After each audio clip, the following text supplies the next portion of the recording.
Boom! Boom! Welcome to the Australian Poetry Hall of Fame. This is Wednesday Words on Thundercloud. Mum calls me James.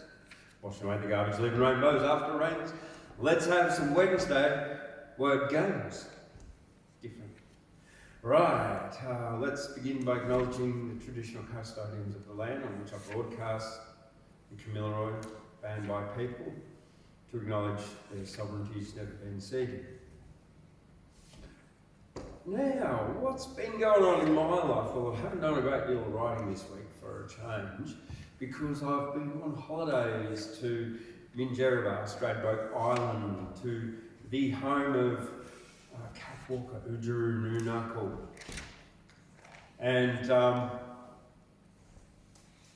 she was our first Indigenous poet who published a whole book of poetry. And this was something that she wrote, and it's one of my favourites. Municipal Gum. Gum tree in the city street. Hard bitumen around your feet. Rather, you should be in the cool world of leafy forest halls and wild bird calls. Here you seems to me like that poor cart horse, castrated, broken, the thing wronged, strapped and buckled its hell prolonged, whose hung head and listless mien express its hopelessness. Municipal Gum, it is dolorous to see you thus set in your black grass of bitumen. Oh, fellow citizen, what have they done to us? Yes, Catwalker changed the name to Ujuru Nunakul, which was her tribe of the Quandamooka mob there of Moreton Bay. Right, well, coming up, as well as actually being up there, I managed to go past drop by the Capella Rotary book fair, and I walked in, and they said, sorry, we're not open till 1 o'clock. I said, well, I'm getting on a barge at 1 o'clock, and I'm from the Australian Poetry Hall of Fame, and all I want is your poetry books. Do you think I can have a look? And I said, go for it. So I cleaned out their poetry books, about 50 poetry books. One of them is another copy of the Book of Australian Popular Rhyme and Verse. And then just leaving Minjerribah, Stradbroke Island, I stopped by the chemist, and they have a $1 book stand out the front, and I found this one, the first paperback poets anthology published by the University of Queensland Press in 1974, containing poems from people like Michael Dransfield, Rodney Hall, Vicky Vidikas, and John Manifold, and others. So I'll be reading a bit out of that. But I'm going to begin now with some of these rhymed ones here, rhymed verse, and the reason I'm doing that is because we're coming up to the Poets on the Mountain Festival from the 12th to the 19th of November this month, and we've got the Rhymers Gala happening on the 18th, the night. Tickets are only $20 or $25 if you want to go upstairs in the dress circle balcony. On the 18th we've got the New South Wales Bush Poetry Performance Championship, which is still open for entries until the 7th of November. And the New South Wales Bush Poetry Written Championship, which entries close today. However, late entries will be considered should you wish to call me and ask. That could be allowable, because we've still got a few weeks before they need to be all judged. And we have got quite a lot. Rightio, so I'm going to start with one about the bush, Henry Lawson's The Stringy Bark Tree. There's the white box and the pine on the ridges afar, where the ironbark, blue gum and peppermint are. There is many another, but dearest to me, and the king of them all was the stringy bark tree. Then of stringy bark slabs were the walls of the hut, and from stringy bark saplings the rafters were cut, and the roof that long sheltered my brothers and me was of broad sheets of bark from the stringy bark tree. And when sawn timber homes were built out in the west, then for walls and for ceilings its wood was the best, and for shingles and palings to last while men be, there was nothing on earth like the stringy bark tree. Far up the long gullies the timber trucks went, over tracks that seemed hopeless by bark, hut and tent, and the gaunt timber finder who rode at his ease led them to on a gully of stringy bark trees. Now still from the ridges by ways that are dark come the shingles and palings they call stringy bark. Though you'll ride through long gullies at 12 months, you'll see but the old whitened stumps of the stringy bark tree. A nice, lovely poem about the Australian bush and one aspect of it, one particular tree that is a very lovely tree. My favourite would have to be the spotted gum though. Now, this one here, by Kenneth Slessor. It's a bushranger about Jackie, an Aboriginal bushranger. Jackie gallops on a horse like a swallow where the carbines bark and the black boys hollow. When the traps give chase, may the devil take his power. He can ride 10 mile in a quarter of an hour. Take horse and follow, you'll hurt no feelings. He can fly down waterfalls and jump through ceilings. He can shoot off hats for to have a bit of fun with a bulldog bigger than a buffalo gun.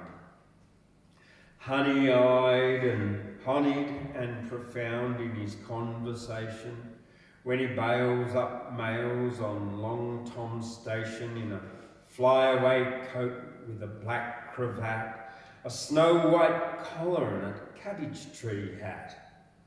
Flowers in his buttonhole and pearls in his pocket.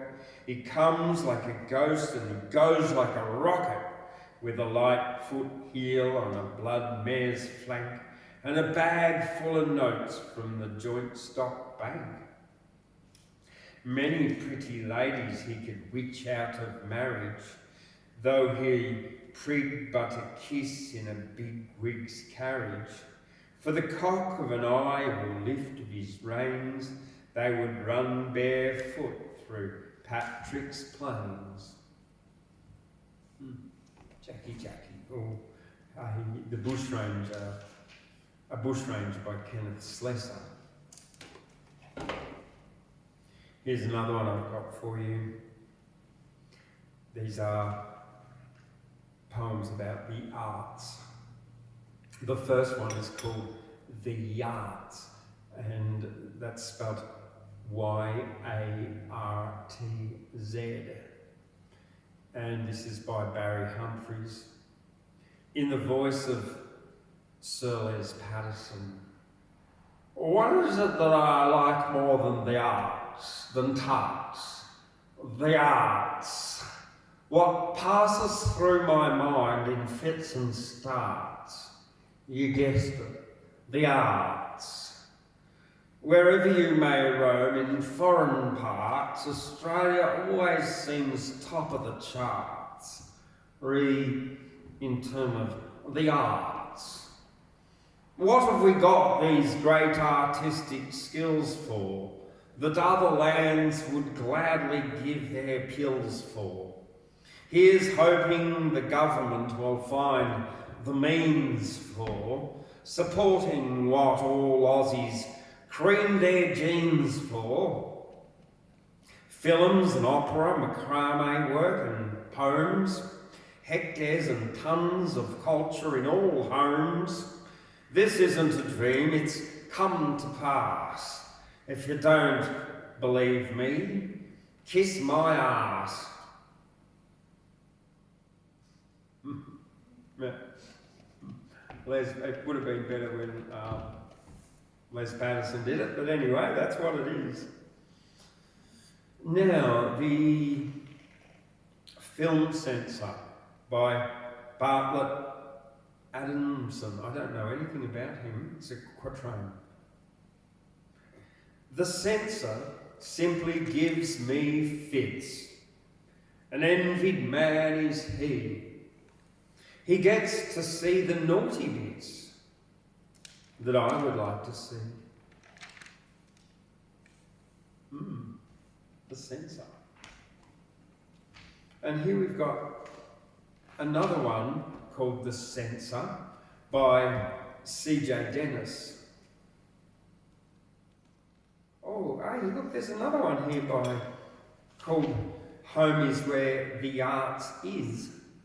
1981 by Sir Les Patterson, Barry Humphries again. So I'm going to do that one, why not? Our ancient bush and mountain peaks never swarmed with Gippos and Greeks. That's the reason why we're up the creek. When it comes to unearthing the odd antique. If you dug under Sydney, Melbourne and Perth, you'll find is a dirty great load of earth. The statue I like is our local museum, shows as stark as young Sheila.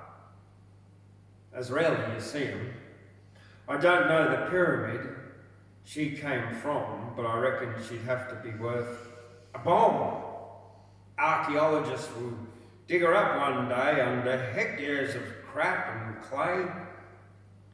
When you and me are quite forgot, they'll say, the arts in Australia must have been shit hot. The Arts by Home is Where the Arts Are. There's Patterson, Barry Humphries. All right, The Censor. This number 2 by different author, C.J. Dennis. The censor sits behind his desk and smiles a censored smile. His great blue pencils hovers over some masterpiece a while, then swoops, O child of whose poor ravished brain, coldly another innocent is slain. The censor is a murderer. None know his secret lair, nor all the dark and awful deeds he does in ambush there. No eye has seen his charnel house, its floor, with literary corpses littered o'er. The censor is a nibbling mouse, the fair cheese of my mind. He rifles till there's nothing left but atmosphere and rind. That fair round cheese formed lovingly by me from milk of thought and curds of poesy. The censor is an elephant with large ungainly feet. He dances on the glad green fields I sowed in toil and heat, till all the fairest flowers of thought are slain, only unaesthetic weeds remain. And still he is a gentleman, this much I will admit. In correspondence columns he seeks not to air his wit. On shrinking backs he lays no caustic stripe, nor stoops to call our masterpieces tripe. Yeah, that's that. So, finally for you, I've got a poem here out of the first paperback Poets Anthology. And it's another bushranger poem, this time by John Manifold. and it's called Bogong Jack and the Trooper. There's a story about Bogong Jack, and I'll not go bail, it's true. But I ran across it a few years back, and I'll pass it on to you. He wasn't in Kelly's class, of course, nor a hero like brave Ben Hall. But he couldn't stay off a beautiful horse, branded or not. That's all. This kept the traps in a state of strain, from Ormeo clear to bright, till the squatters murmured they'll not complain if Bogong was shot at sight. Constable on his promotion once attempted to do just that, when he sighted his man by the merest chance, a mile above Clover Flat. At the range it was probably hopeless still. It made his intention clear, so Bogong belted away up the hill, with a trap not far in rear. He made for the Kiowa fork like smoke, where the creeks ran high with the rains, for he reckoned the trap was a willing bloke, but his mount might show more brains. Smashed through the water went Bogong Jack and patted his mare's wet skin, but the trooper's horse at the brink shied back and the trooper went right in. Now, you shouldn't go into those mountain creeks unless you're a mountain trout, for it may be a matter of days or weeks before anyone hauls you out. Well, the trooper wasn't. He simply clung to a rock with either hand, and whenever the water bared his tongue, he called upon Jack to stand. Stand? Says Jack. Oh, I'd be grateful to, but it's been an exhausting game. But it's hardly the thing for me to do when you can't do the same. Are you going to be long in there? If so, I'll just have a bite and sup. From the saddlebag here, I should like to know how long you can keep it up. The trap gave in. He began to feel like one of the angler's worms, so he kicked the boot from each waterlogged heel and accepted Bogong's terms. He let his belt and his pouches drift, and he settled himself to swim on the blown-up waterbag thoughtful gift which Bogong handed him. Bogong rode for a mile or more on the bank as he drifted down, pollinging carefully off from the shore, and didn't seem that he didn't drown. The trooper got home all right, it said, but resigned from the force next day, and his boots are down on the Kiowa's bed. Oh, there I suppose they'll stay. This story may be a lot of tripe, but if that's so, it's odd that I once found a row of government type in the craw of a Murray cod. So yeah, the Bogong Jack and the Trooper. Well, there was another one I read last night, The Gatton Tragedy, which you can catch on Chill and Tuesday, this Trick or Treat special that I did last night. All right, this one's Evening from the Bellbirds by Andrew Taylor. The rising tide of shade in the thin gullies broadens and brims. Darkness deepens, filling the slotted gulf behind the machinery shed. Further below the hill, beside the water, Shadow encroaches from the road and floods. The tea tree tangles in the mangrove swamps. The long-legged jetties, the lean powerboats nosed indolently at the mud, the fishing smack. Heavy with age, anachronism and dust. The note of bellbirds rises as the dark settles and rises, a thin stick, a twig, a pip of meaning in the rising gloom. A shoot, a shot, insistent, echoing. From a deeper, earlier sunset back, from the road by the water, from the retired boats, after the day's drought, they're voyaging.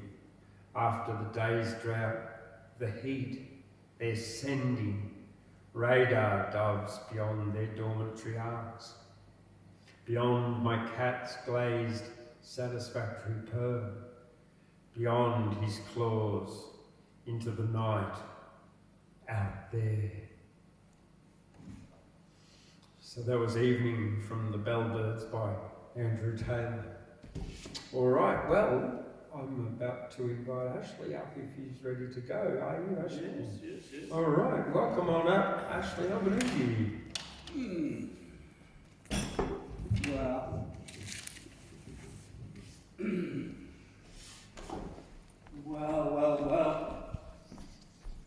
The fleets come and the fleets go off Mediterranean shores. Wasn't long ago my dad was standing there, gazing down from a Roman wall, looking at his shadow in the pellucid water, thinking about all the fleets and all the armies that had come and gone from that shore.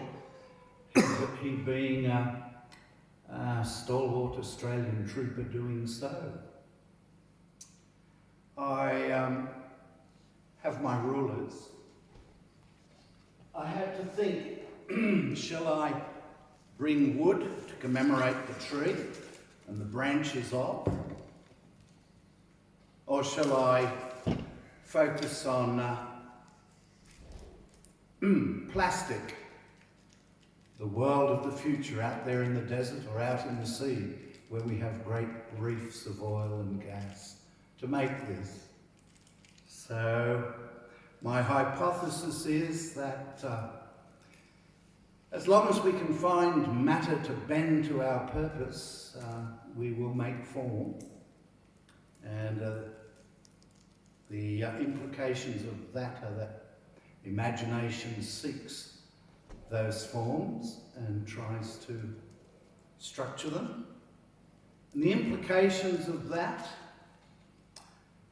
being a creative species that we are, hopefully electricity will give us a pass into the future. When I was a teacher, kids would always say, "What's the big thing, sir?" And I'd say, 3 words. And they'd look at me, but they soon got to know my spiel. And I'd say, electricity, electricity, electricity. Well, I have a poem that I wrote while seated here, and I went and got a little doll. But first, what have I been reading? Well, I've been looking at the votes for the yes and no for the voice, and I found to my great surprise that Aboriginal communities, the really isolated ones, voted heavily for the voice. And the whitefellow communities, where there are a few Indigenous, Lingiari and Leichhardt and Kennedy and Herbert, voted no. Now that is very interesting. It demands some contemplation. And my other time has been taken up reading some of the United Nations institutes on Indigenous people throughout the world and how they relate to Australasia and the Pacific, and the wish of Indigenous people to have more say to national governments and international agencies like the United Nations about the militarisation and the military use of their districts. Now, I've brought my friend here, and I'm going to put the numbers 324 on her, or him, because that's the name of my poem that I am about to perform. 3, 2, 4. And thus we have 324. Oh, Bubsy, never fear. If great bangos blow you limbs apart, responsible mums are putting a number on left legs and right elbows all over Gaza tonight. Hand reaches out to severed hand. Number 324 belonged to Lila's son. At least we all know 324. And Lila may be gone too gone to know she's gone. Or that 24 remains, and Auntie guessed the first digits, scribbled before she left. The high rise looking out the flat window at the distant sea. She saw 3 numbers set down indelibly on the infant's side and hands, her sister smiling back. Numbers recognising numbers all over Gaza nights. Oh, Bubsy, never fear. If bangos boom a start, blow you limbs apart. Well, I suppose my dad wasn't that far from that window as a young man, crusading across distant lands. The head of the Zionist army said this in recent days. He said, "We are on a holy mission." And then he quoted the first book of Samuel, verses 15 to 3. "You must remember what Amalek has done to you. Now go and smite Amalek, and utterly destroy all that they have, and spare them not, but slay both man and woman, infant and suckling ox and sheep, camel and ass." And he called that a holy mission. And Australia firmly supports this jaunt into the infinite. Now, what else to play? Well, not all Australians, and not all Jews are Zionist. Now I will do 3 fairly short poems, and go upon my way as we all must. First, Judith Wright, who probably was thinking of landscape very near to us as I stand here going blah, to a child. When you drive through Weebor and you go past through the landscape she grew up in, you do feel this poem, to a child. When I was a child, I saw a burning bird in a tree. I see became I am became I see.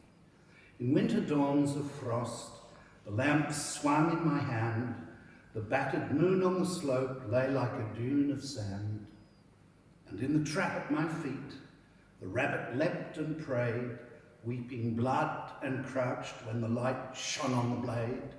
The sudden sun lit up, the webs from wire to wire, the white webs, the white dew, blazed with a holy fire. Flame of light in the dew, flame of blood on the bush, answered the whirling sun, and the voice of the early thrush. I think of this for you. I would not have you believe the world is empty of truth, or that men must grieve, but hear the song of the martyrs out of bush of fire. All is consumed with love, all is renewed with desire. The Russians, who know of poets and poetry, considered her amongst the greatest women writers of the 20th century. Now, here's a book that has great value to me, Nettie Palmer's journals, and the couple of hundred pages of them here speak to our present, I'll be arty-farty and intellectual, our present conjuncture in Terra Australis. So I thought I would leave it in the flick of the gods and see what page I open up in her journal and if it's applicable.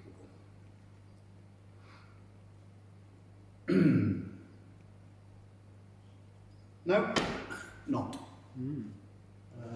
Which is interesting. Sometimes not. I always sit round playing with broken lines and full lines in the I Ching. So I'll finish with something that will bring pleasure to my mate here, 6738, because no doubt 6738 survived, but in the paean or the plaint of my poem, 324 most probably did not. Perhaps even Lila does no longer exist to lament. But he's a happy chap with this poem, written by Shelley not long ago. And I must say, for 50 years, I have been puzzled that so few volumes of poetry, so many anthologies of Shelley, don't print this. And it's quintessentially English romanticism and is in a great tradition of sensibility rolling through Spenser and Shakespeare to Shelley and many other poets. So, let's see. It gives me a lot of pleasure to read this tonight because so often in my life it's been with me and my reveries with it have held me through. I'll have to ask the professor later on about 2 lines which I've never understood. But that's poetry, is it not? A song written by Shelley. Rarely, rarely comest thou, spirit of delight. Wherefore, how hast thou left me now? Many a day and night, many a weary night and day, 'tis since thou art fled away. How shall ever one like me win thee back again? With the joyous and the free thou wilt scoff at pain. Spirit false, thou hast forgot all but those who need thee not, as a lizard with the shade of a trembling leaf. Thou with sorrow art dismayed, even the sighs of grief reproach thee, that thou art not near, and reproach thou wilt not hear. Let me set my mournful ditty to a merry measure. Thou wilt never come for pity, thou wilt come for pleasure. Pity then will cut away those cruel wings, and thou wilt stay. Ah, I love all that thou lovest, spirit of delight. The fresh earth in new leaves dressed, the starry night, autumn evening, and the morn when the golden mists are born. I love snow and all the forms of the radiant frost. I love waves, winds and storms, everything almost which is nature's and may be, untainted by man's misery. I love tranquil solitude and such society as is quiet, wise and good. Between thee and me, what difference? But thou dost possess the things I seek, not love them less. Ah, love, though he has wings and like light can flee, but above all other things, spirit, I love thee. Thou art love and life. Oh, come, make once more my heart thy home. Well, if you go into many old English churches, you see in the arch looking east into the sunrise towards the altar, oftentimes the words, "Pray for the peace of Jerusalem."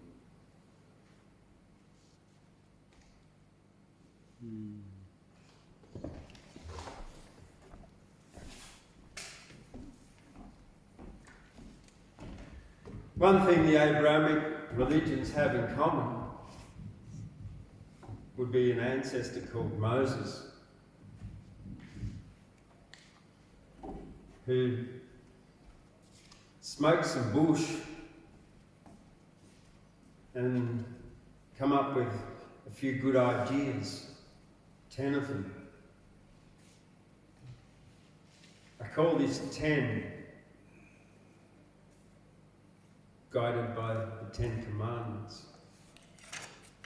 And if we can live by them, I wouldn't think we would need to be worried about what's going on anywhere else in the world, because it wouldn't be happening.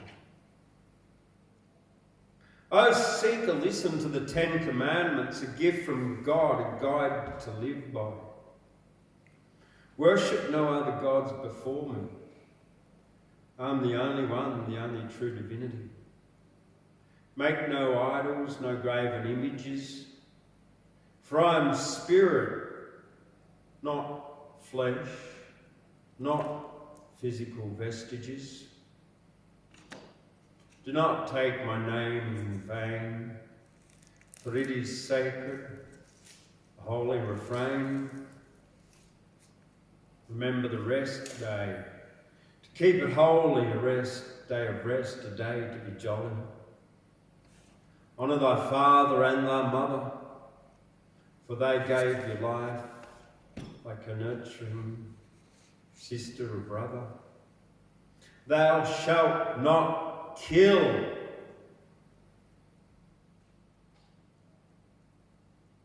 For life is a precious gift to fulfill. Thou shalt not commit adultery, for love is sacred, a divine tapestry. Thou shalt not steal. What is not yours, you must not conceal. Thou shalt not bear false witness against thy neighbour, for truth is essential, a sacred saviour. Thou shalt not covet what others have. You must not covet. That's it. These are 10 commandments, a guide to give, live by, and to transcend. Follow them closely, you will be blessed with inner peace and a life that is the best. O seeker, may these words guide you on your way to a life of love, joy, and eternal bliss one day. That's that. Good. Thank you. So all we can do is focus on the positive.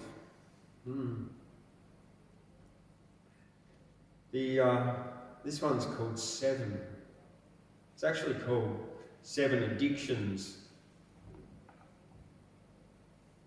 Comparison, comfort, quitting, waiting for the perfect time to start, multitasking, complaining, distraction. That's that. 7 addictions. And I've got one more before I invite Gabriel up. Actually, I won't do this because it's an epitaph. I'll do it afterwards. It's just an epitaph for someone who passed this week. So yeah, Gabriel, please come up, and then Skye is after that.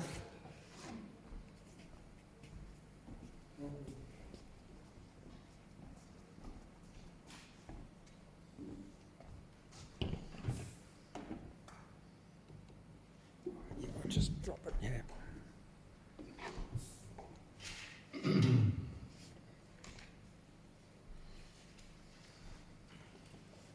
I'm steadily steeling myself to write stuff as emotional as I can get. And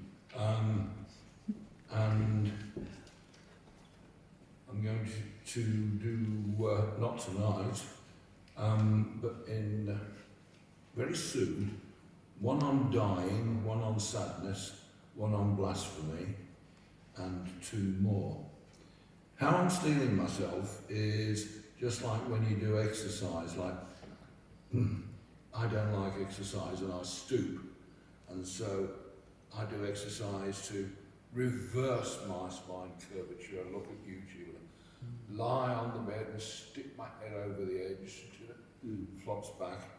And similarly with the poetry, I'm getting back deeply into structure, form, formalism, and I'm hoping that I pull it like a bow so that when I go to the emotional writing, it's not too splodgy and all over the place. To help me on this journey, I am using various poets, and one of them is G.K. Chesterton, mate of Hilaire Belloc, Catholic satirists. Chesterton, I think, is more subtle, and yet, sometimes, he's quite a lot more approachable.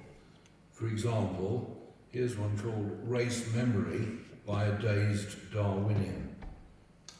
I remember, long before I was born, the treetops where my racial self went dancing round at morn. Green wavering archipelagos, great gusty bursts of blue. In my race memory I recall, or I'm told I do, in that green-turreted Monkeyville, so I have often heard, it seemed as if a blue baboon might soar like a blue bird. Low-crawling fundamentalists glared up through the green mist. I hung upon my tail in heaven, a firmamentalist. I am too fat to climb a tree. There are no trees to climb. Instead, the factory chimneys rise, unscalable, sublime.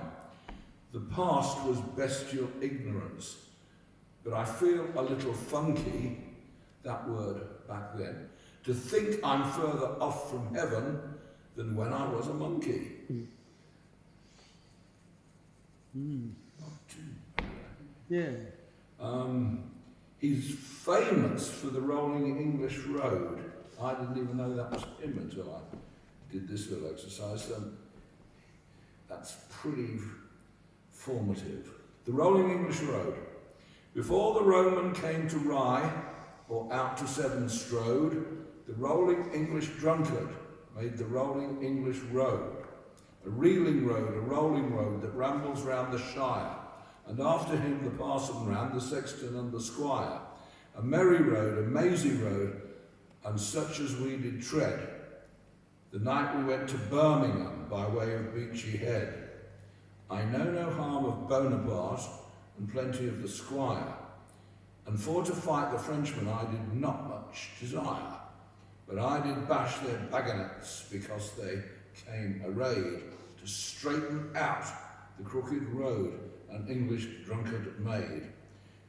Where you and I went down the lane with ale mugs in our hands, the night we went to Glastonbury by way of Godwin Sands.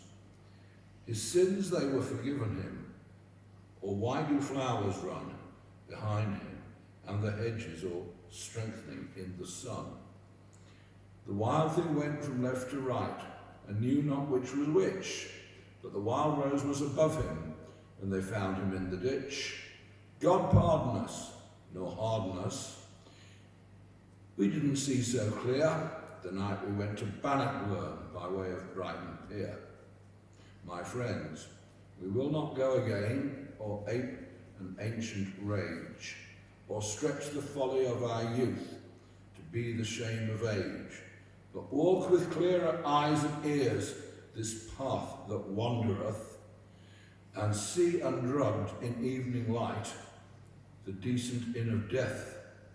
For there is good news yet to hear, and fine things to be seen, before we go to paradise by way of Kensal Green. Kensal Green's big cemetery and crypt in London.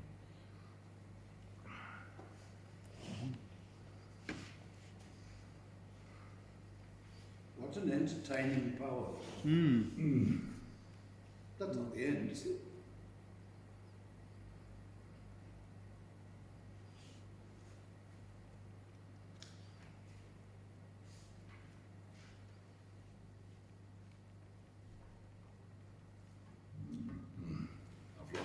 I've lost the other one, I'll do it some other time.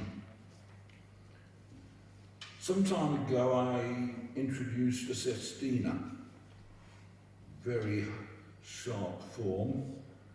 Line 1 goes 1, 2, 3, 4, 5, 6, and then you repeat those numbers, that is the words or syllables, until you've done every combination that you can, and then the last one is 2, 5, 4, 3, 6, 1.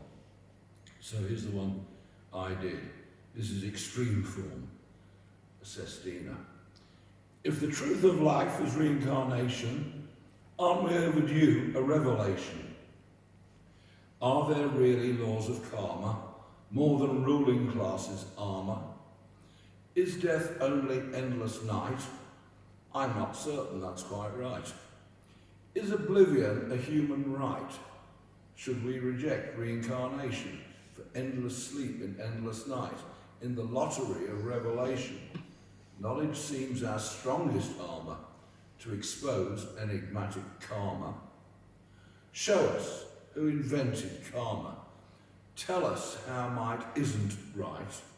If virtue is the best of armour, but that requires reincarnation, we're well past due some revelation, what souls shine clear in endless night. Wolf packs howl in silvery night and eat their prey, not sensing karma. Juicy meat their revelation, surviving fittest, basic right. But is vulpine reincarnation, lapdogs, rabbits, even farmers? Injustice in this life needs armour. Vile atrocities in the night, their victims trust reincarnation, ensures revenge because of karma. Sing, it's gonna be all right, wait so long for revelation. Give us this day our revelation, wrap us in your divine armour, make us see what's really right, open the black hole named night, tell the truth about old karma, prove or disprove reincarnation.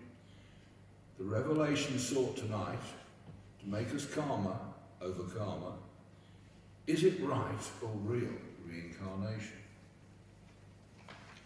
And for my last trip, the Fibonacci poem, which again I read last year.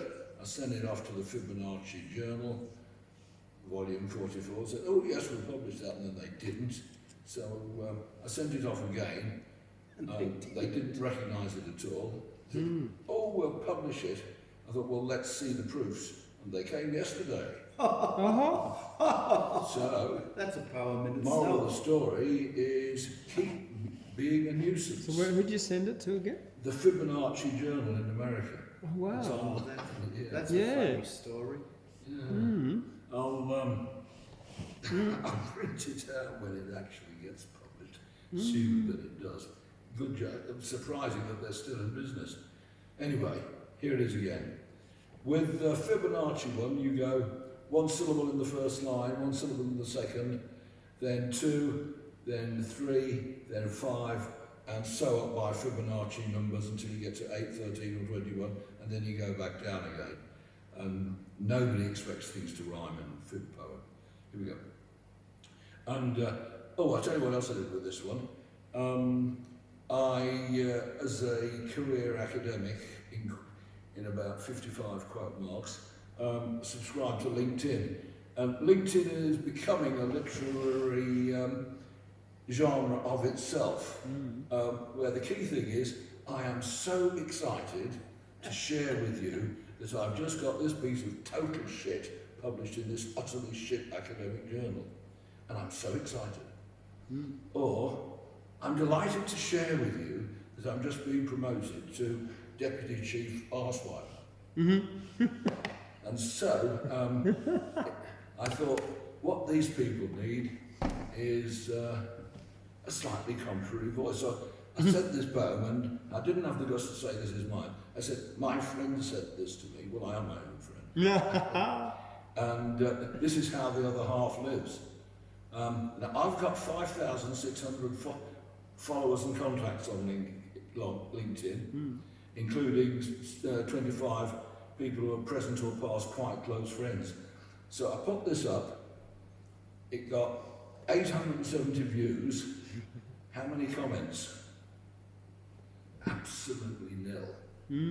And so I'm going to tickle this again because there's got to be a definite reason for that. That's not just indifference and solipsism. I'm hoping it's shock. So here we go again. The reserve army of the overeducated. How we struggled to get into the best schools and get the top grades to get a place at the top universities where we studied the great moments in history, the great works of art and literature, and learnt to spark. We can make obscure references to great works and can deconstruct texts and subtexts. So, in our thoughts before graduation, we spoke to Shakespeare, Dickens, Keats, Byron, hoping to match them as if we ever could. Dream. Real life slowly put us back somewhere whence we came. We could at least appreciate great films and great lit when conversing with other grads.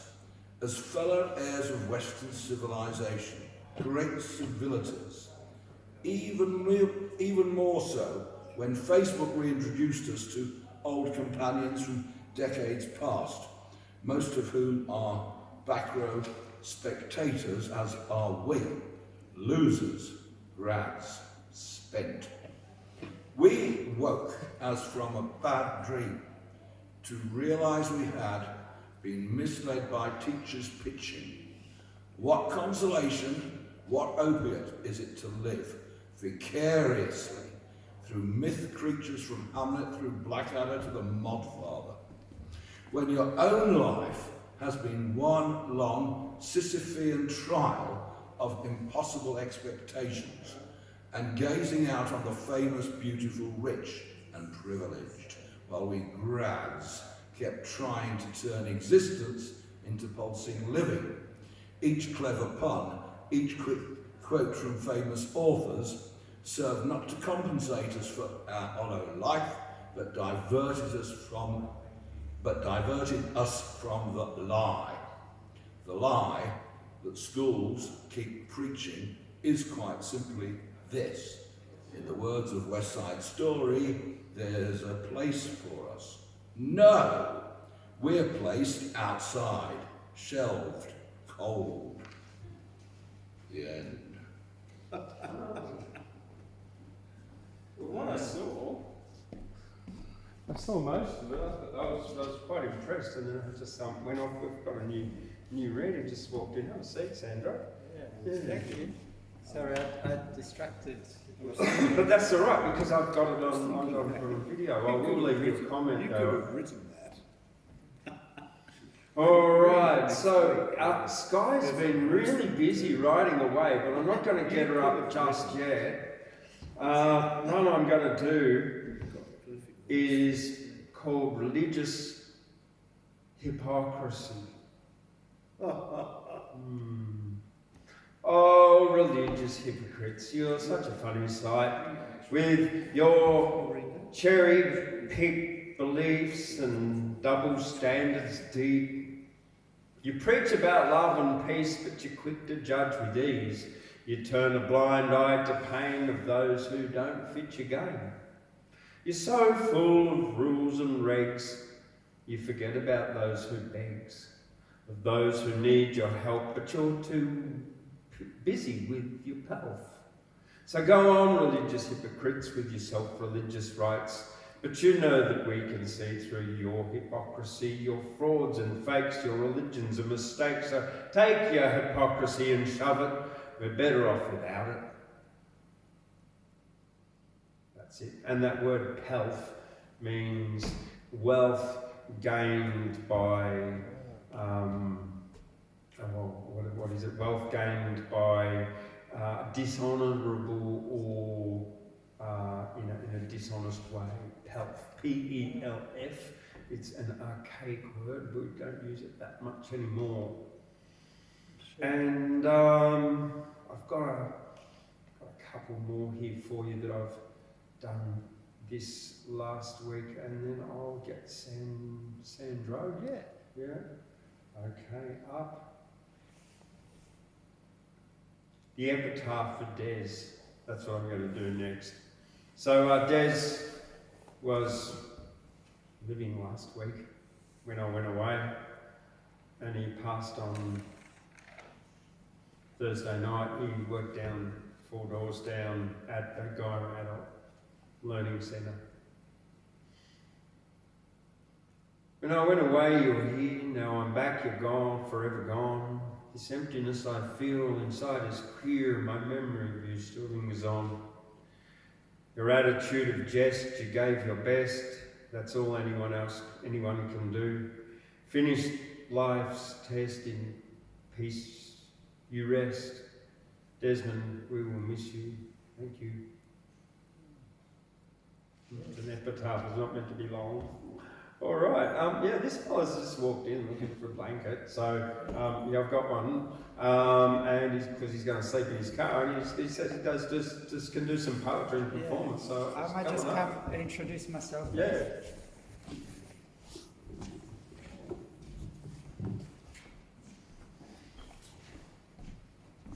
Hello, everybody. My name is Sandro. What's your name? Ashley. Gabriel. And James, yeah. And James. How often do you guys do this? Every Wednesday. Every Wednesday. Wow, what a perfect timing. And you're being recorded. Oh, right, perfect.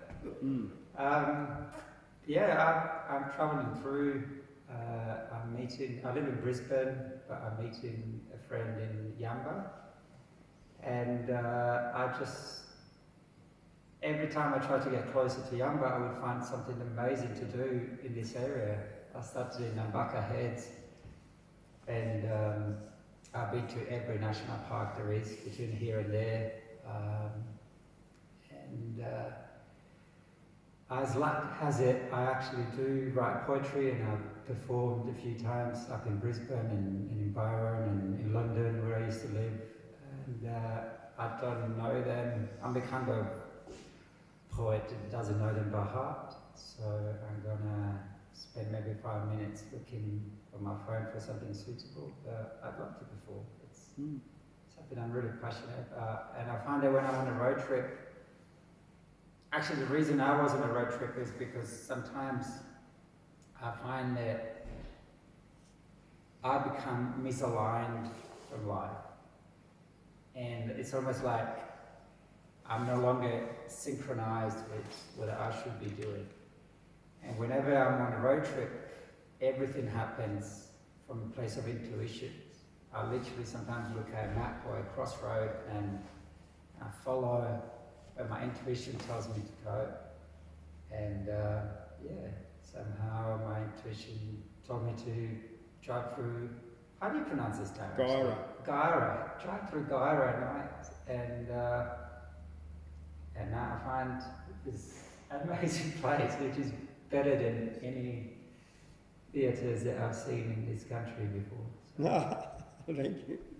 Yeah, I performed in some stale libraries and just, yeah, it just feels amazing. You guys deserve a bigger crowd. I might tell everybody I know. Please. Every Wednesday. All right. I'm going to sit down for 2 minutes and look if I can. Actually, If you want, I'll do a couple Yeah. and you can look through your phone. I might do one that's not mine first, just to kind of get my tongue going. Yesterday I was at Wollomombi Falls, which is a really special place for me. I find so calm and at peace and huddled by that place whenever I'm there. And I hadn't written or read poetry for months before I went to Wollomombi, and while I was there I just felt like reading some poetry, and I started reading Vanja Patterson, Clancy of the Overflow. And I remember declaiming it to the place around me as if somebody was listening. And I think it's such a, especially for people like yourself that live away from the hustle and bustle of the city, I think maybe it's a good thing to read up here. Would you like it in a book form? Yeah, if you have it. Oh, yeah. There were 3 of these built, and they're very famous in Australian architectural history. There's one of at these. Casino. They're Right. different, but they were built by the same firm and thrust of structure. One at Casino, this one, and the third one, James might remember what it is. Wow. But they are special, the 3 of them. Yeah, could you tell me more about it? So, No, later on. okay. Do you remember where the third one is? What? The third one of these. There's Casino I here. haven't got a clue. Ah, Fair enough. there's the third one. Okay. It's on the south coast, I think. Yeah. Clancy of the Overflow. I hope I'll do it justice. I had written him a letter which I had, for want of better knowledge, sent to where I met him down the Lachlan years ago. He was shearing when I knew him, so I sent a letter to him, just in spec, addressed as follows: Clancy of the Overflow. And an answer came directed in a writing unexpected, and I think the same was written with a thumbnail dipped in tar. Was a shearing mate who wrote it, and verbatim I will quote it. Clancy's gone to Queensland droving, and we don't know where he are. In my wild, erratic fancy, visions come to me of Clancy. Gone a droving down the Cooper, where the western drovers go. As the stock are slowly stringing, Clancy rides behind them singing. For the drover's life has pleasures that the townsfolk never know. And the bush has friends to meet him, and the kindly voices greet him, in the murmur of the breezes, and the river on its bars. And he sees the vision splendid of the sunlit plains extended, and at night the wondrous glory of the everlasting stars. I am sitting in my dingy little office, where a stingy ray of sunlight struggles feebly down between the houses tall, and the fetid air and gritty of the dusty, dirty city through the open window floating spreads its foulness over all. And in place of lowing cattle, I can hear the fiendish rattle of the tramways and the buses making hurry down the street, and the language uninviting of the gutter children fighting comes fitfully and faintly through the ceaseless tramp of feet. And the hurrying people daunt me, and the pallid faces haunt me, as they shoulder one another in the rushes and nervous haste, with their eager eyes and greedy, and their stunted forms and weedy, for townsfolk have no time to grow, they have no time to waste. And I somehow rather fancy that I'd like to change with Clancy, like to take a turn at droving, where the seasons come and go, while he faced around the turnout of the cash book and the journal, but I doubt it suit the office, Clancy of the Overflow. Thank you for that. Yeah.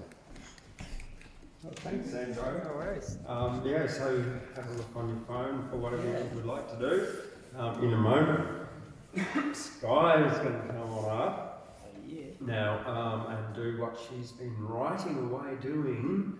Now, Some of you, I don't know, I'll just for your knowledge and background of this following two bits of poetry that I've written.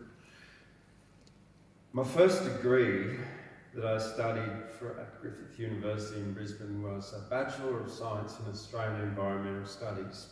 There were two majors that I did. One was environmental policy and economics, macroeconomics, microeconomics, everything from Marx to Keynes, Adam Smith, and many of the modern theories. And I've always been interested in economics and politics. But the other major of mine, which is more an obsession, was environmental pollution and health. And for that reason, I've led a life of following the precautionary principle. If you're not sure what it's going to do, then avoid it. So, aspartame, this meme came up, is the most peer-reviewed, scientifically safety-tested food additive of all times. And they say that it's as safe as houses. But that's wrong. Aspartame hurts people every day. And where does that leave the bullshit about peer-reviewed science and science in general? And that's just aspartame. And we've got margarine, we've got trans fats, we've got so many things. So these two bits of poetry are inspired by this. This one was written because I look at my ingredients and I read them, and it's the numbers that I avoid. Crisps, chips, biscuits filled with monosodium glutamate. They use 621 MSG to fatten up lab rats, mate. True. So if you don't want to be a lab rat, avoid 621s or you'll be food for a cat, too slow to even run. Poisons used to flavour shit in plastic litter boxes slowly. Populations fed on poison neurotoxins. Sugars, fats and salts engineered to the point of bliss. Aisles of supermarkets filled with a blissful death's kiss. That's the first one. Thank you. Very good. And the second one is a quick one.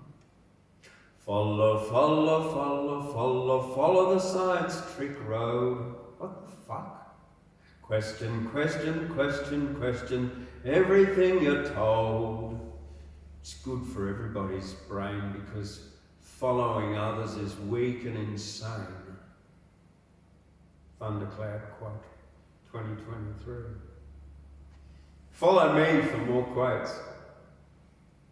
Irony. All right. And will I get Skye up yet? Yeah. Yes, Skye, because Skye actually inspired me to write my one for tonight.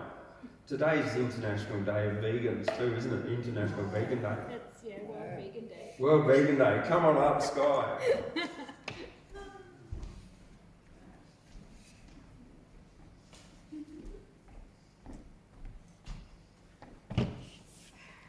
Oh, I'm sorry. Thank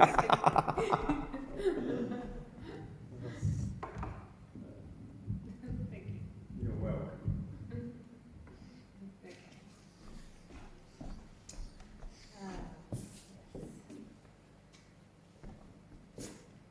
Festival of dance and song, island vibe, smoke a bomb. Along to the island with thong, dance all day and all night long. Under the sun and moonlight song, colourful happy people admired. Reggae drumbeat dancing inspired. Red and yellow, blues and greens, flashing lights immersed it seems. Shapy, snaky, serpent long, strode like going far beyond the trees of night dark to skies so stark, legs of lethargy, so tired of stance, mind of tunes just want to dance. But midnight comes and just like ants, gathered out to bed we go, to then see sunlight, get up slow, see the beauty of the land, swim in sea and bathe on sand, then on the ferry is our bane to travel home again. Oh! Yeah, Is that it? You got more? that was it. Oh, wow. Skye, I've got a question for Skye. Yeah? Were you at Island Vibes last week? Yeah. Me too. Oh, really? Yeah. Yeah, me too.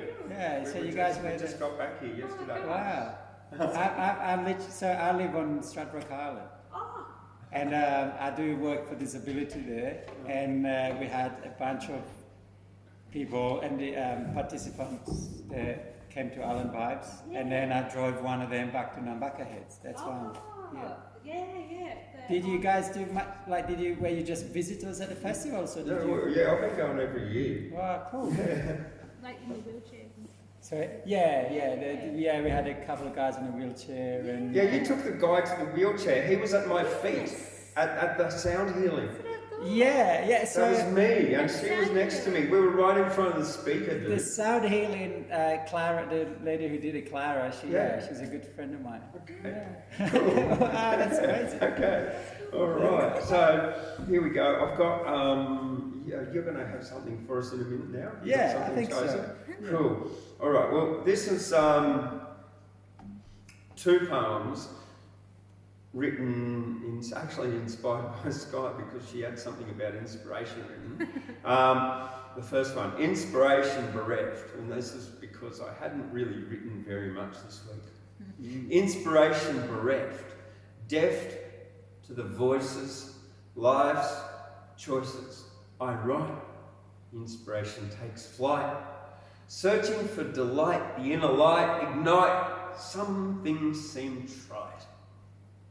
That's that. And then the second one,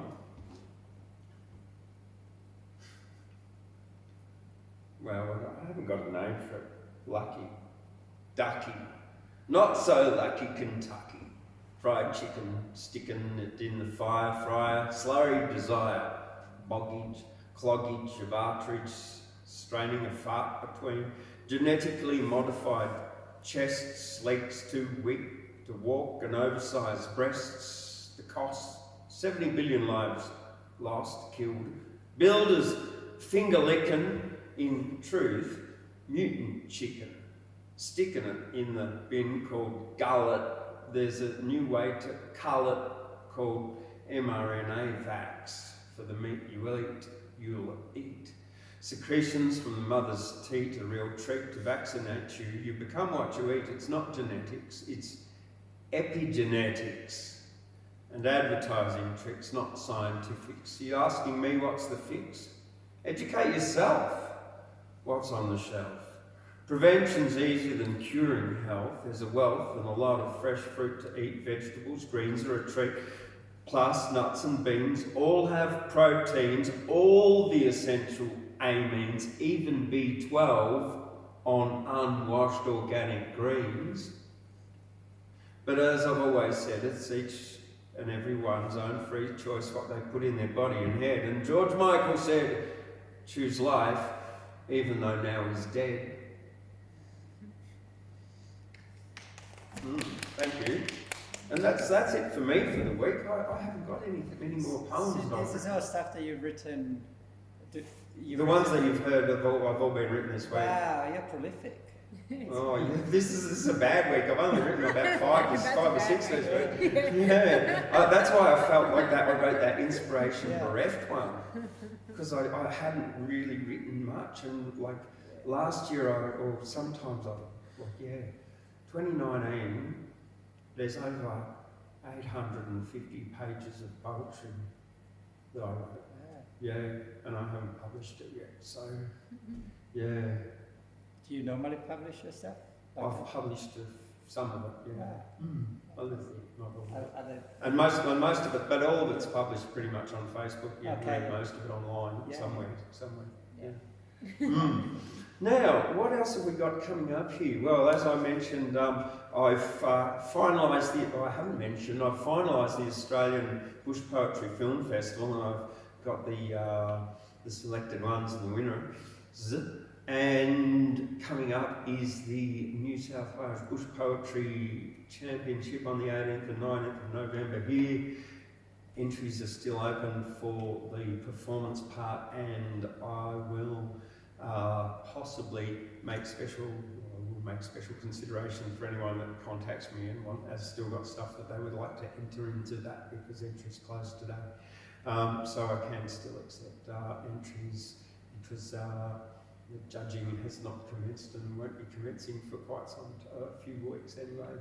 Where are the rules? Sorry? Where are the rules to be found? On the Australian Poetry Hall of Fame.com.au/downloads. It's the entry form and conditions all there as a PDF.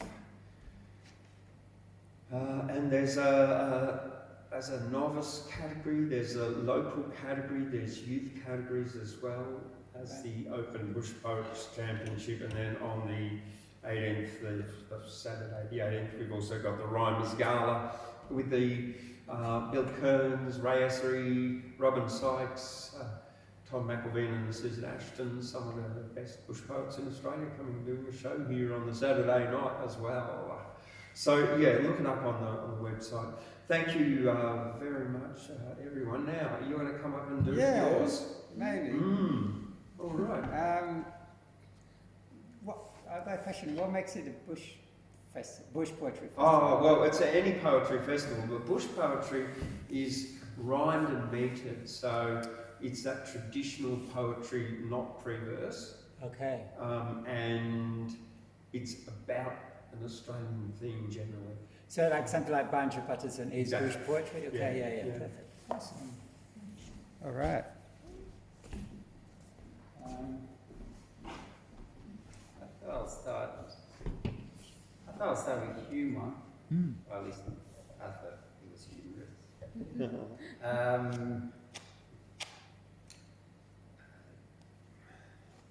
This is something I wrote when I lived in New Zealand, and this lady I really fancy called Hannah. She works in advertising, and she was tasked with by, I guess, the main mushroom company in New Zealand to come up with a campaign to sell more mushrooms in the country. And she was telling me about it, and that night I went home and I wrote a poem about mushrooms, or a celebration of mushrooms. It's called Much Ado About Mushroom. Thinly sliced or finely chopped, melted cheese and pepper topped, for light lunch or yummy pies, mixed in salads and stir fries. While detoxing or with booze in the warmth of summer sun or the mid of winter blues, there's a mushroom for each one. Just choose.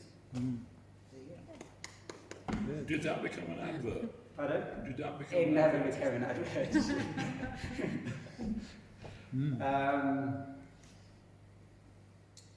We'll do maybe another one. Back from a London time. I lived in this old apartment. It had floors a bit like this one, but the whole building has started slanting and everything with it. We had a fridge, and the brand of the fridge was Prestige, but the R had fallen off, and so it just read Prestige. And I was in the kitchen, and the fridge looked very sad, and like nobody was really caring for him, so I just wrote him a poem. And this goes, it's called Prestige the Hungry Fridge. Once upon a time, in a kitchen past its prime, stilly stood, hungry and besieged, an old fridge called Prestige. From the moment it arrived on a sloping wooden floor, Little Prestige had since contrived to chill air and nothing more. What a boring, empty task to store food and reduce waste. And what a cruel chore to ask when a given mouth to taste. Frozen foods and drinks galore, fruit and veggies to die for, all those goods it quietly bore, not one bite could Prestige score. Many folks have asked before, does the light go off behind the door? Many worry about the specs, but no one ever seems to inspect. Is there a lonely soul inside the object? And so Prestige lay ignored, angry fridge forevermore. Yeah. And maybe I'll do a couple of somber ones as well, just to show some range.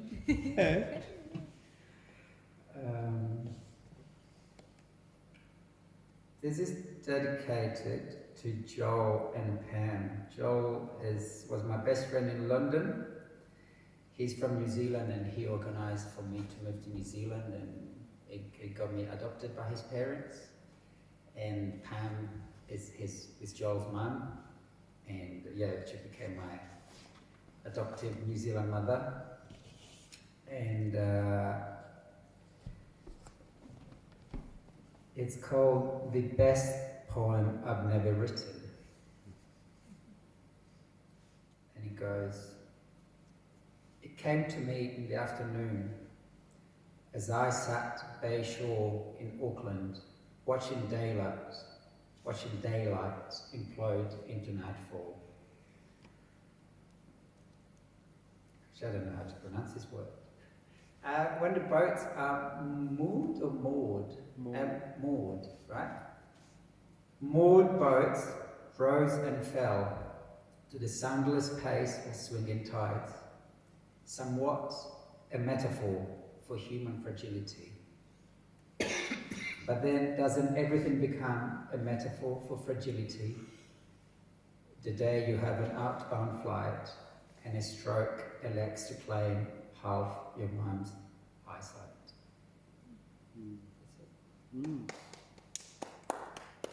What's that last line again? It goes, doesn't everything become a metaphor for fragility? The day you have an outbound flight and a stroke elects to claim half your mum's eyesight. Yeah. So basically, Joel was in New Zealand and he was about to fly out. That's why I was in Auckland, because I took him to the airport. The somber side of things. And while he was at the airport, he got a message that his mum had a stroke and lost the vision from an eye. And C'est la vie. c'est la vie. And then the next one, it's called The Restaurateur. The Restaurateur. And I just need to find it.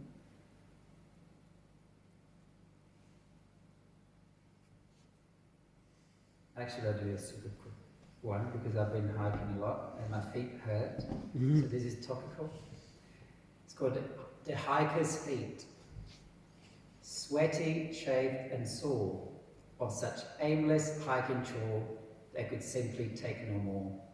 Enough, mister. Mutiny, senor. They swore to never leave the floor and blister unless they were cared for. And then, yeah, I'm going to conclude with The Restaurateur.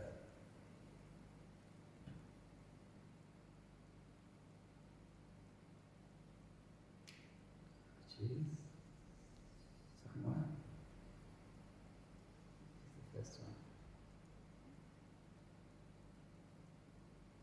one. Okay, there we go. The Restaurateur. I received his invitation in the mail. Grand reopening, new menu, come and see us. And so I went, deferentially, disquietly, despite previous disappointments.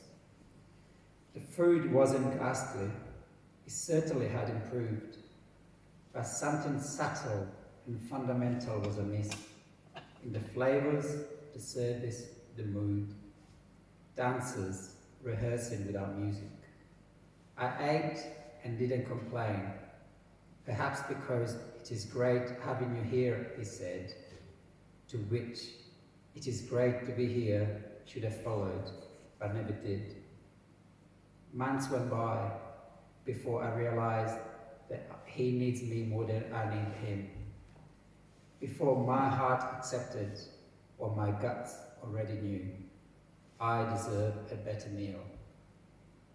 I no longer dine there, but every Christmas and every birthday, he still sends his painful newsletters.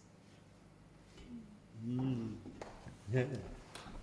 Well, thank you very much. My pleasure. Well, you never know what's going to pop in here in the Australian Poetry Hall of Fame. Well, look, I've got no more poems for you of my own at all. Well, I do. I've got heaps of them here from before. I could pull up something in no time at all. Like something, actually this was written on Stradbroke Island in 2017. And it was written for the Island Vibe. Well, it was actually written on a Saturday for the Sunday Poets Breakfast, and which, yeah, and it was because I've been walking and I saw a turtle. And there's a lot of plastic pollution in the ocean. The turtle said, "Turtles live for 100 years, but you'll never see a turtle's tears, even though the turtles are crying. They live in the sea and their tears are never drying." I was walking on the beach and up a turtle swam and said, "I've got a message for you and all the humans. Turtles are dying all through the sea. I've come to the beach so you'll see me. Dry and I'm crying. My mummy is dead. She choked on a plastic bag," the turtle said. "Looked like a jellyfish floating in the sea. My mummy ate it, thought it was yummy.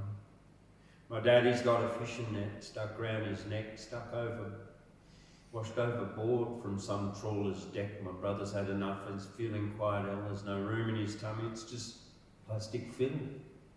My sister's flippers are wrapped in fishing line. After the population's gone, can you see I'm crying? I cannot stop it, it's up to you. Tell humans about all the damage they do from all of that waste and plastic pollution. You're smarter than that. Please find a solution. You don't need half the stuff you buy. You can't take it with you when you travel and die. Time for humans to reduce their plastic waste.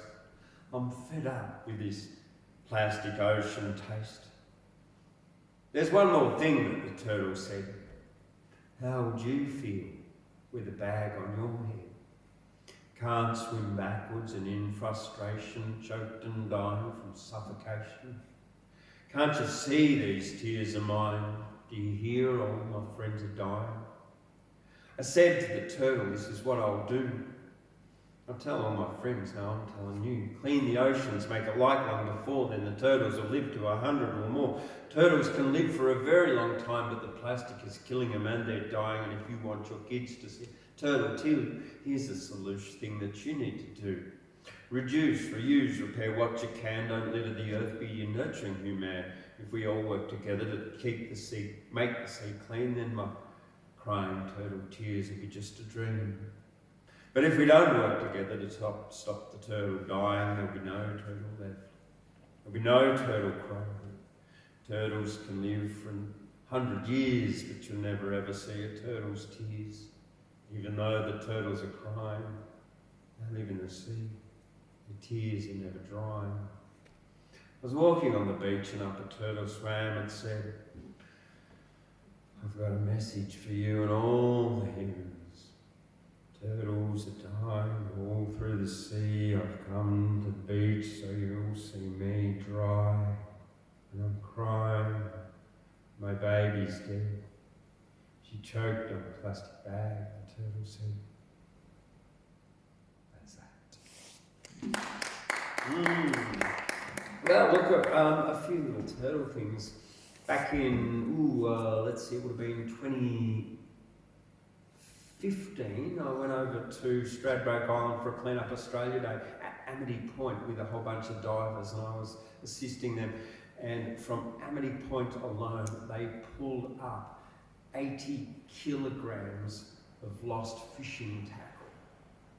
That's littering the ocean floor in one fishing area at Amity Point. That's just one fishing place, 80 kilograms of plastic nylon that does not biodegrade.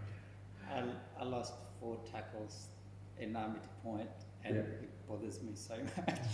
It does. I kind of want to go and get it. The other thing is, up here on the range, in Gyra, we've got the eastern long-necked turtle.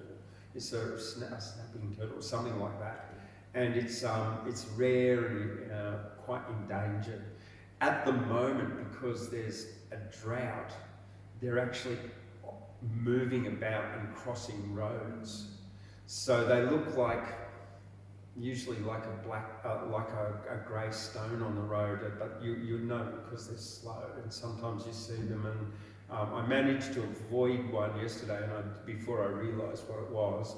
But then when I saw another one which I avoided, I managed to stop and take it back to the water which it had come from. So keep an eye out for the long-necked turtles snapping, turtles crossing the road, because they're not quite as quick as kangaroos, and they don't jump out in front of you suddenly. Yes. All right, well that's it for Wednesday Words here at the Australian Poetry Hall of Fame. I'm Thundercloud, Mum calls me James. Make sure you like, subscribe, and do everything that I would love you to do so that we can get better metrics and more subscribers and people loving our poetry channel. All right, and we'll see you next Tuesday for Chillin' Tuesday and Wednesday for Wednesday Words. See you later. Boom!